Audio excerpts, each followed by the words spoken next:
All right, Chris, thank you so much for taking the time to be with me today. Let everybody know who you are and what you do. I'm Chris Hadnagy. I'm the CEO, or my fun title is Chief Human Hacker of Social Engineer LLC. I am a professional social engineer, as well as the CEO of a nonprofit and a teacher. I don't know. You pick any one of those, Yeah, throw a dart. right. You do a lot of interesting things. And I think you have one of the coolest jobs in the world. You get paid by companies to break into those companies, right? I do. Yeah, they pay us to break in both physically Hmm. and also digitally. So sometimes we send phishing emails, or we make phishing calls, or we send them text messages, or we physically go on site and break into the building. And I tell people, if you've never seen the movie, go watch the 1990s Sneakers with Yep. Robert Redford. That is basically my job. That is basically your job. That is awesome. And it's gotta be, to me, I think that's fun. I don't know Oh, if it it is makes a me weird or blast. not. Very It cool. No, it doesn't make you weird. I mean, if you had told me when I was a teenager, "Hey, Chris, this is what you're going to be doing with your life," I would have thought you were nuts, Uh-huh. because I'd never even think this could have been a job, let alone Right. a career, and Hmm. having 20 employees. But here we are. So That's cool. So you get all the thrill of doing the stuff that the bad guys do, but at the end of the day, you're a good guy trying to help companies become safer. yep, we get to do all the bad stuff and not get in trouble. Very cool. So you are an expert in human hacking. Tell us exactly what that means. Yeah, that's a good question, because I think the answer has evolved. When I started this journey, human hacking was understanding how to exploit how people make decisions so that they make a decision that I want them to make for the purpose of my job. Sure. If I go through the last 10 years of the journey, I start to see that people that I've worked with or that came to my training classes started using these skills in different ways, not as a human hacker, not as someone that they were going to be a social engineer, but they started to use it at home or with their employees or with their therapist or with their spouse or their kids. And I started to see, wait, you can use these same skills in a very positive way, not leaving people feeling bad for having met you, and getting things that you want out of life, but also influencing people in a very positive way. And that changed my definition of human hacking to now understanding how it is that people like to communicate and how you communicate, to bring those two methods into alignment so that way a mutual goal can be achieved. Very cool. So it really sounds like you were just trying to help people perfect communication in a way. Is that Yeah, and if you think about the very old 1930s book, How to Win Friends and Influence People, right? that book is pivotal for many of us. Many of us have read it, and then when people find out, wait, that was written in 1930, what? I still use that today. Some of the things that inspired me with this new book was the different ways that we communicate today that didn't exist in 1930s.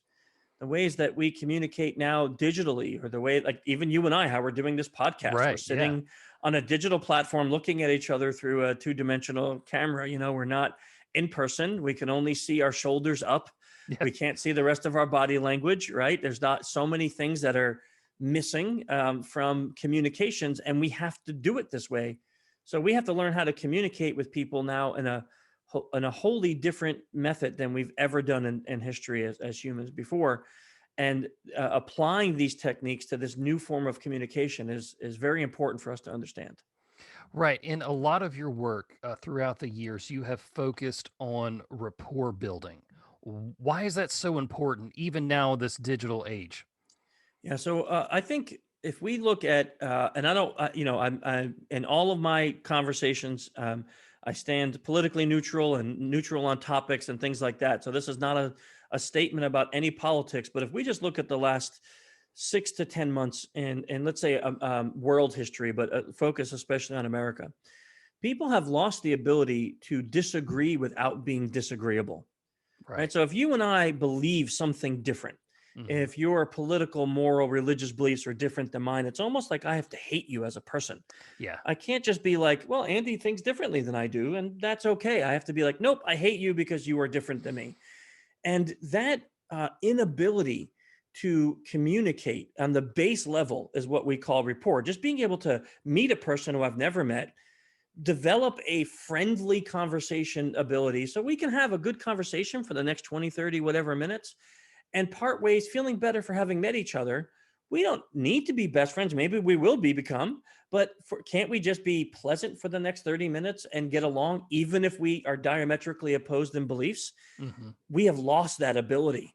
And I feel that rapport is more important today than ever before because we've lost that ability. And if we think about our next generation, the generations that come after us learn from us. So your kids, my kids, will Hmm. pick up how they communicate with their friends and other cultures based on how they see dad do it. And if dad's a raging jerk and can't communicate with someone else who's different than him in any way but derogatory or mean or racist or misogynistic, then that's the way they're going to grow up. And then that's going to bleed into the next generation. And what we're creating is either a generation of young people who are there's like two diametrically opposed things I see. They're either so strict and staunch on their beliefs that everyone else who is against them is an enemy, or they're so lenient that everything goes to the point that there's no guide rails anymore, and there's no more middle ground.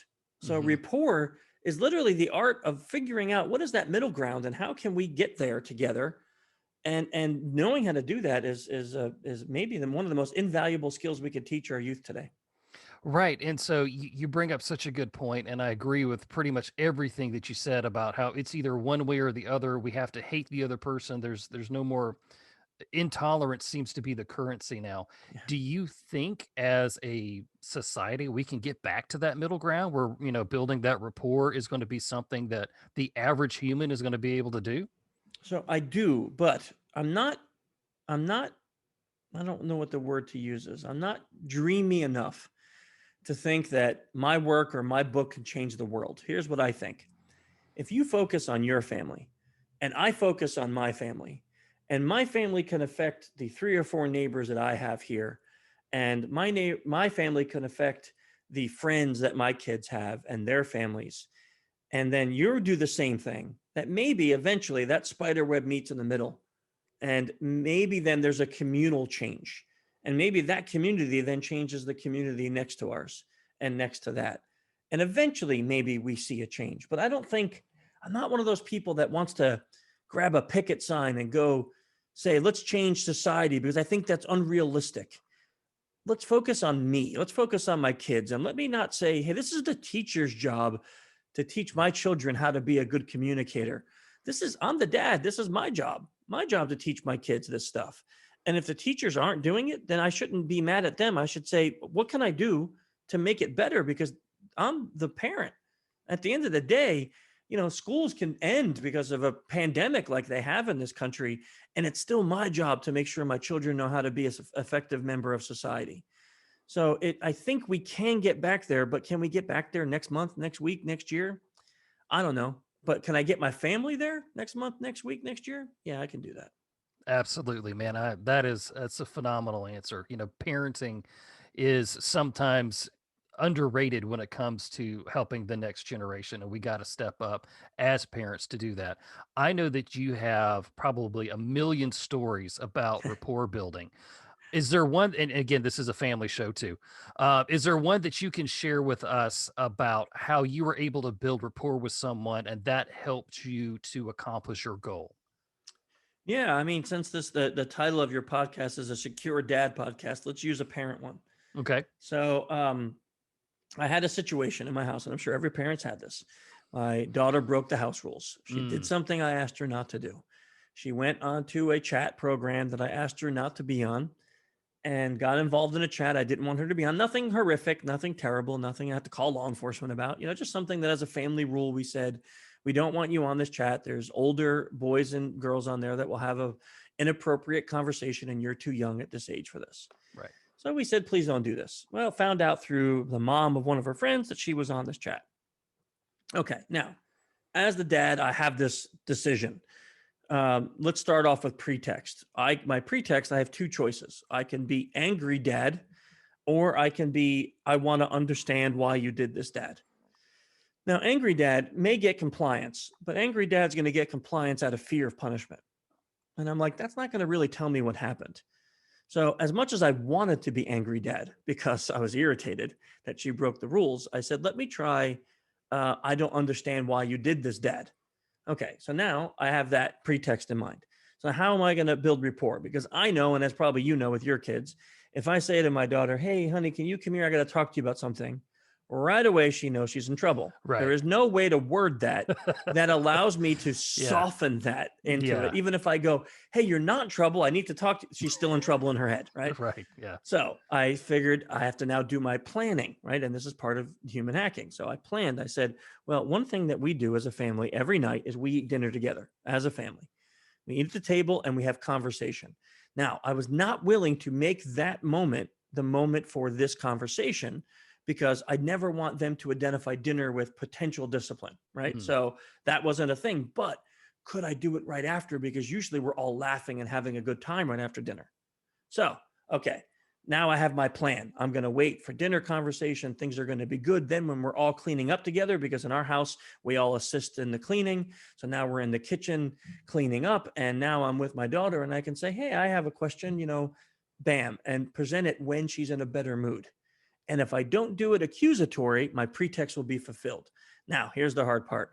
I have to make sure that to keep rapport, I can't lose the pretext if she gives me an answer that really ticks me off. Hmm. Like if she says, I just don't care, like I just don't care about your rules. They're dumb.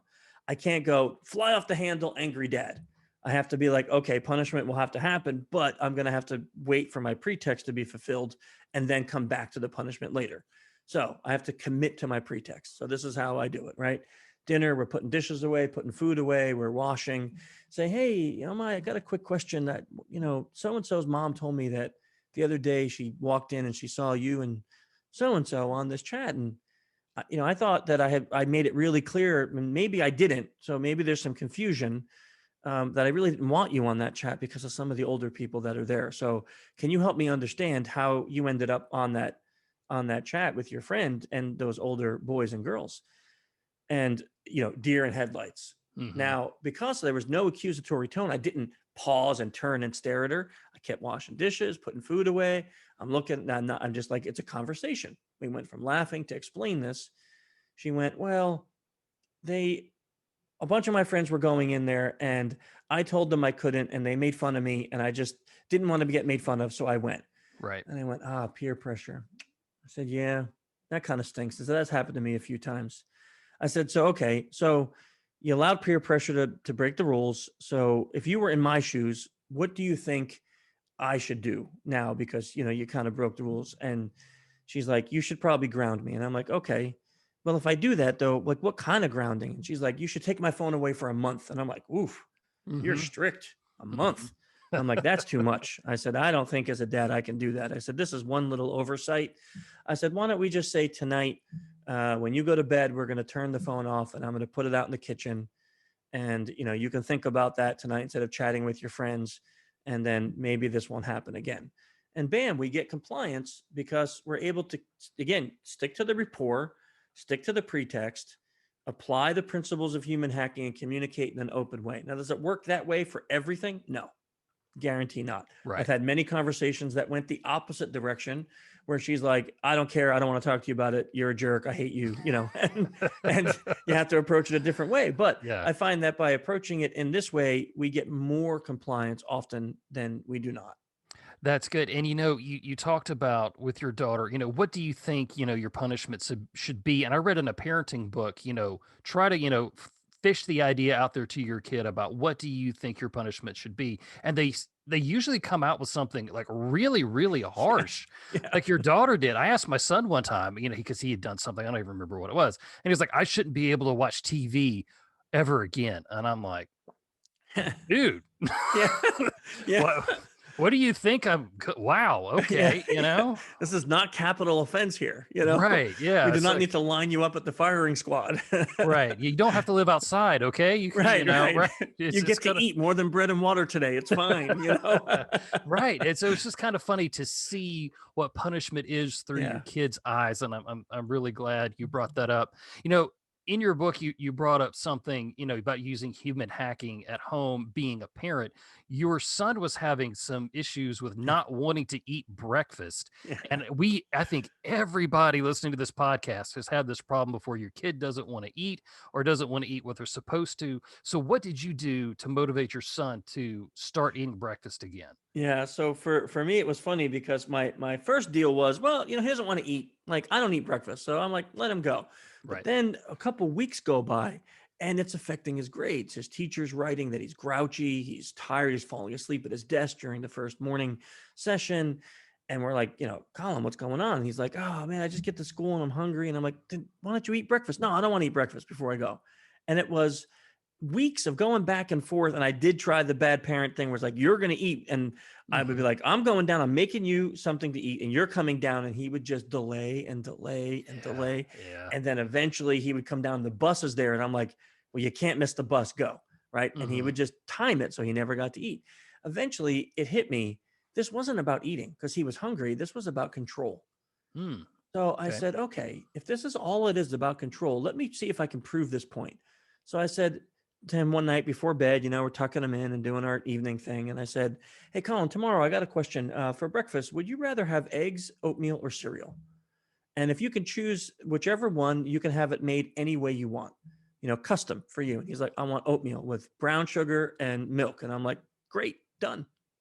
And that's what he ate for a whole year. To this day, he can't eat oatmeal ever again because he Right. committed to that. And I was like, you Uh-huh. want something different tomorrow? He's like, nope, that's my new breakfast. He cannot even stomach oatmeal. It makes him sick because he committed to it and then he stubbornly ate it. But the problem, the challenge was, is I gave him three choices. Any one of those made me win, Mhm. right? Because I wanted him to eat breakfast, but he got the freedom of having his freedom applied, and he got to choose which direction he went, and that was a win-win for everybody. Right. We kind of talked about this earlier about how human hacking really helps, open up communication.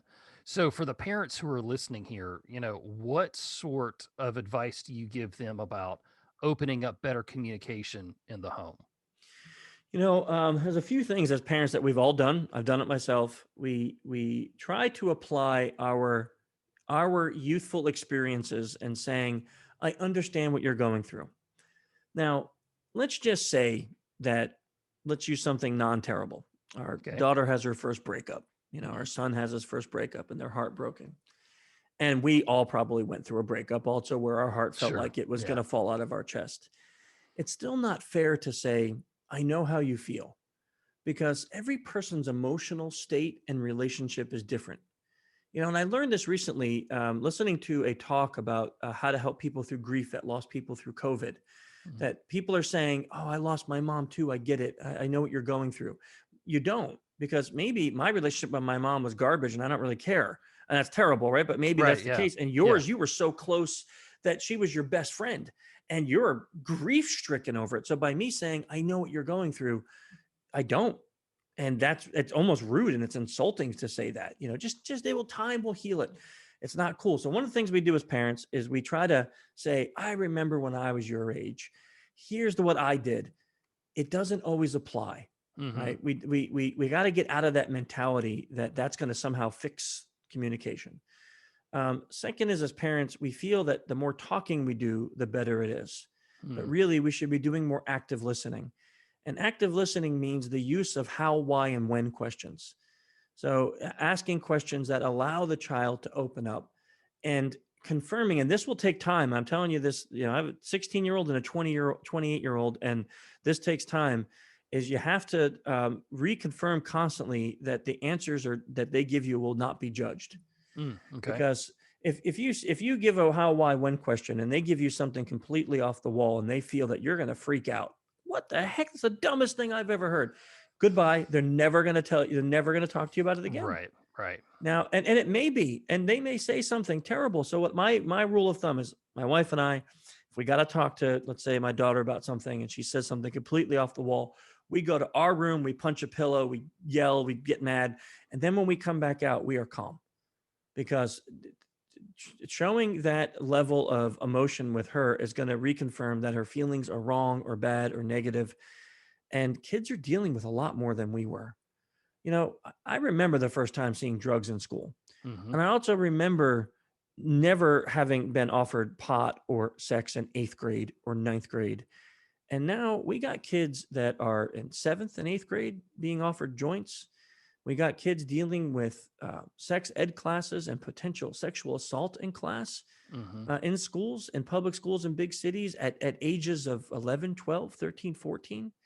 We got kids being exposed to sexual games in high schools, even at preteens, and pressured into taking part in adult activities that a lot of adults don't even want to take part in. Right.